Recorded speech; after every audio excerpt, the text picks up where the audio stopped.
Daniel, fala um pouquinho dessa imagem para a gente, porque essa imagem, ela assusta um pouquinho, porque justamente a gente está numa posição hoje muito desconfortável em relação à questão previdenciária. Então, fala um pouquinho dela para a gente depois a gente entrar nos assuntos mais específicos de carteiras dentro de fundos imobiliários.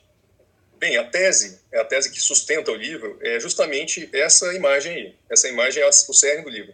O que ela significa? Nós temos aí a pirâmide etária, né? A distribuição etária. Em 1980, não foi à toa, foi de propósito, é o ano em que eu nasci, tá? E 2050, que é o ano quando eu farei aí 70 anos de vida. Então, essa pirâmide, para quem não está ainda habituado, ela tem várias linhas. Cada linha representa a quantidade de pessoas, né, nesse gráfico, e a idade. Então, a gente teria 0 a 4 anos, e por aí vai, até lá em cima, lá no topo da pirâmide, que tem mais de 80 anos. Então, eu botei de propósito. O ano em que eu nasci, 1980, olha lá, a barra mais larga é a barra de quem estava nascendo ou tinha até 4 anos de idade, onde eu me incluo, tá certo? E aí as pessoas perguntam, mas Daniel, antigamente não nascia muito mais pessoas? Sim, mas a gente tem dois efeitos. A mortalidade infantil era muito mais alta no Brasil no passado, e também a população vai se acumulando. Então, aquelas 6, 7 filhos que nasceram na década de 60 ali, eles vão começar a ter filhos, né? Na década de 50, 60, eles vão começar a ter filho ali em 80, 80 e poucos. Então, a pirâmide ela vai ganhando realmente um formato de pirâmide. E essa distribuição, ela é comum no mundo inteiro, por isso que o nome é pirâmide etária, vem desse tipo de gráfico, né? Com o passar do tempo, houve um fenômeno mundial, não é só brasileiro, que é o envelhecimento das populações. E ele vai sofrer influência de dois fenômenos. As pessoas vivem mais, por melhoras na qualidade de vida e na medicina, e as mulheres, aliás, os casais, né, as mulheres representadas pelas mulheres, passam a ter menos filhos. Então, a taxa de fecundidade, que é a quantidade de nascimentos por mulher, está caindo no mundo inteiro. Quando você junta essas duas coisas, quer dizer que nascem menos e as pessoas vivem mais tempo. Então, a tendência é a gente inverter a pirâmide etária para essa imagem que nós temos aí em 2050. Isso é uma projeção do IBGE, né? do próprio governo. E isso aí é assustador, né, Daniel? Quando eu vi isso daí, realmente eu me assustei. É um pânico, né? Porque o pessoal está discutindo previdência agora. Então, assim, se tudo der certo, o cenário é muito desafiador, né? Exatamente. E por que o sistema previdenciário é um desafio? E eu vou dizer o seguinte, o sistema previdenciário não é um desafio para o Brasil, né? Às vezes a gente se perde na discussão política ou de categorias ou de classes, e esse problema previdenciário ele é um problema da nossa espécie na vida moderna que nós estamos, né? Desses dois fenômenos que eu citei. Então o que acontece? As pessoas que produzem e que estão em atividade, elas alimentam sistemas previdenciários públicos, e as pessoas que passam a se aposentar, elas recebem desse sistema. Hoje, o que se discute? Hoje a gente está com meio termo, né, entre esses dois desenhos aí. Hoje se discute se o sistema é deficitário ou não. Quem diz que não é deficitário fala, se a gente pegar os impostos que foram criados para alimentar o sistema previdenciário, a conta bate. Mas quando eu falo que a gente tem um problema, eu não estou falando de hoje. Eu estou falando que daqui a 12 anos a gente vai ter o triplo de idosos no Brasil. Em 2050, os idosos serão mais numerosos que os não idosos na população brasileira, pelo que a gente vê nesse gráfico, né?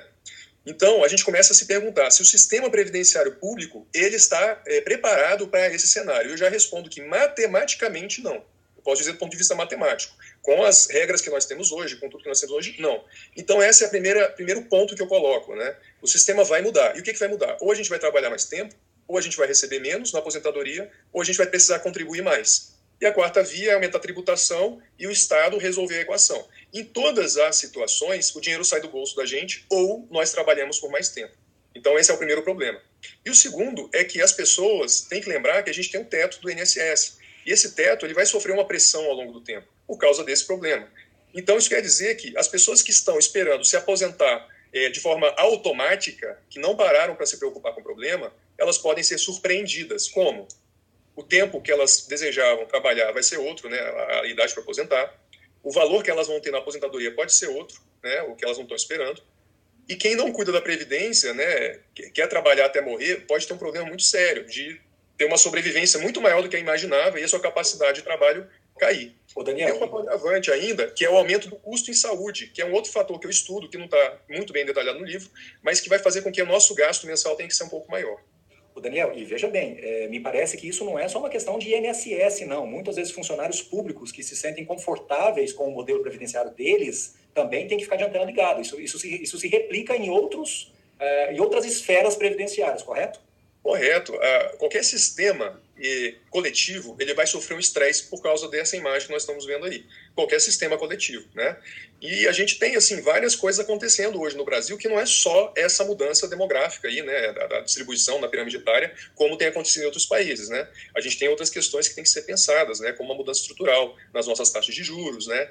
A rentabilidade que a gente tinha, ela pode sofrer uma modificação ao longo dos anos. Então é um problema a ser resolvido, entendeu? E o livro, ele trata a respeito disso, né? Isso, então eu ia puxar justamente para o livro agora. Então, assim, o que é que você propõe, né, a tua visão, até que você compartilhou no primeiro momento com seus amigos, é de acender para eles a seguinte ideia: olha, se você não se preocupar com a sua própria previdência, da sua previdência familiar, o seu problema é uma questão de tempo, né? Ou seja, você vai enfrentar isso de alguma maneira. É esse o mote do livro, né? Essa a linha construtiva do livro, né?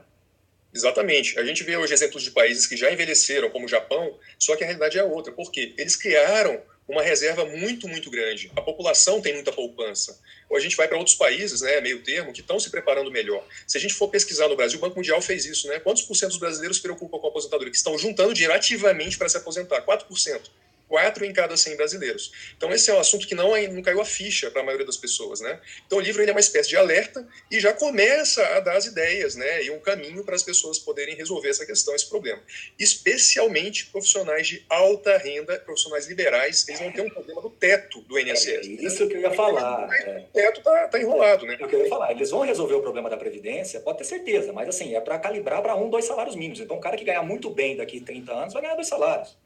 O mais provável, o ajuste, né? Se o ajuste não for feito de forma bem criteriosa hoje, a gente tem 2 saídas. Uma saída, você não reajustar o teto do INSS de acordo com a inflação, isso gera uma perda real ao longo do tempo, mas a conta encolhe, ou o país não se preocupa com isso, continua pagando as aposentadorias, e aí a economia, o mercado vai cobrar conta. Como? Com pressão inflacionária. Então, nossa moeda vai valer cada vez menos, né? E aquele valor nominal que você ganha não vai ter o mesmo poder de compra. Se você quiser pegar esse valor e levar a qualquer lugar do mundo, ele não vai ter o mesmo valor de compra.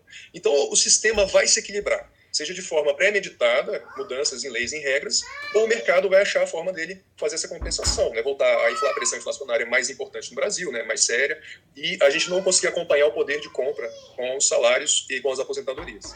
Beleza.